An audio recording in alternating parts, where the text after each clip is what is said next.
প্রভু যিশুর নামে আপনাদের সবাইকে অভিনন্দন জানাই। বিশ্বাস করি আরেকটা নতুন দিনে সদাপ্রভু আপনাদের সবাইকে ভালো রেখেছেন। প্রভু যীশু খ্রিস্টর জন্মদিন। প্রভু যীশু খ্রিস্টর এই পৃথিবীতে আসার জন্মগ্রহণ করেছিলেন। তিনি কোনো বড় হসপিটালে জন্মগ্রহণ করেনি, তিনি তার নিজের বাড়িতেও নেই, গোহাল ঘরে আর তার মা তাকে জন্ম দিয়েছিলেন। লূক পুস্তক অধ্যায় 2 সেখানে 7 পদে লেখা আছে, তার প্রথম শিশুপুত্র জন্মগ্রহণ করল। তিনি শিশুটিকে কাপড় জড়িয়ে একটি গোয়াল ঘরে জাপপাত্র শুয়ে রাখলেন, কারণ পন্তশালায় তাদের জন্য জায়গা ছিল না। মরিয়ম যখন প্রথম ডেলিভারি হয় সন্তানকে, তিনি একটা গোয়াল ঘরে তার সন্তানকে তিনি জন্ম দিলেন, কারণ পান্থশালায় তাদের জায়গা ছিল না। ঈশ্বরের পুত্র জন্মগ্রহণ করবেন, পিতা আগে থেকে সব প্ল্যান করে রেখেছিলেন। কিন্তু যদি আমরা এখানে দেখি, প্রভু যীশু খ্রিস্ট পৃথিবীতে একটা ভালো ঘর বা ভালো জায়গা তার মা তাকে জন্ম দিতে পারেনি। বলতে গেলে কোথাও জায়গা নাই, শুধু গোয়াল ঘরে তার জায়গা। কয়েক বছরের আগেই আমি একটা গ্রামে প্রচার করেছিলাম। তখন একটা বয়স্ক বাবা ছিলেন, তিনি প্রথম যিশুর কথা শুনে যিশুকে ভালোবাসতে শুরু করলেন। তাকে আমি একটা বাইবেল দিয়েছিলাম, নতুন নিয়ম, আপনি এটাকে প্রতিদিন পড়বেন, প্রভু যিশুর ভালোবাসা এবং তার উদ্দেশ্য আপনি এখানে জানবেন। তিনি পড়লেন। কয়েকদিন পরে আমি তার বাড়িতে প্রার্থনা করতে গিয়েছিলাম। তো উনি আমার কাছে এসে খুবই ব্যঙ্গে পড়েছিলেন। বলছে, পাস্টার, বাইবেলটা পড়ছিলাম, একটা জায়গায় আমার খুব কষ্ট হচ্ছিল। দিয়ে আমি বললাম, কি কষ্ট হচ্ছিল?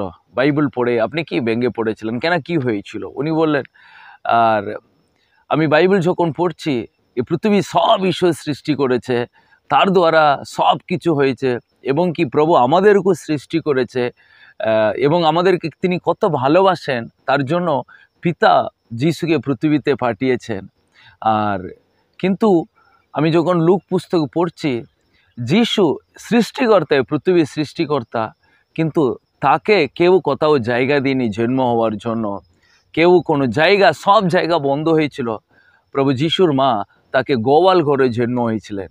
পাস্টার, এই কথাটা পড়ে আমি খুব ভেঙে গেছি যে আমার ঈশ্বর, তিনি জগৎকে সব কিছু সৃষ্টি করেছেন, সবাইকে অসাধারণ জ্ঞান আর বুদ্ধি দিয়েছেন, কিন্তু তাকে পৃথিবীতে জন্ম দেওয়ার মতো একটা ভালো জায়গা উনি পায়নি। বলতে গেলে সবাই তাকে ঘৃণা করেছে, এই পৃথিবীতে জন্ম হতে কেউ তাকে পছন্দ করেনি। তখন আমি বললাম, হ্যাঁ, কারণ এটাই তো হওয়ার দরকার ছিল, কারণ বাবাদি আগে থেকে বলেছে, প্রভু যিশুর ভবিষ্যবাণী করেছে। তখন ওই দাদু আমাকে বলেছিলেন, তিনি খুব মন আর ব্যঙ্গে তিনি কাঁদতে শুরু করলেন। তিনি বললেন, আর পাস্টার, আমি প্রার্থনা করলাম তখন, প্রভু তোমাকে কেউ জায়গা দিইনি এ পৃথিবীতে আসতে, কিন্তু আমি জায়গা দিচ্ছি, আমার হৃদয়ের গড়ে তুমি জন্মগ্রহণ করো। আমি আমার হৃদয় গড়টা খুলে দিচ্ছি, তুমি আমার মধ্যে থাকো, কেউ তোমাকে জায়গা না দিলেও ঠিক আছে, কিন্তু আমি তোমাকে আমার হৃদয়টা খুলে দেব বলে তিনি বলেছিলেন।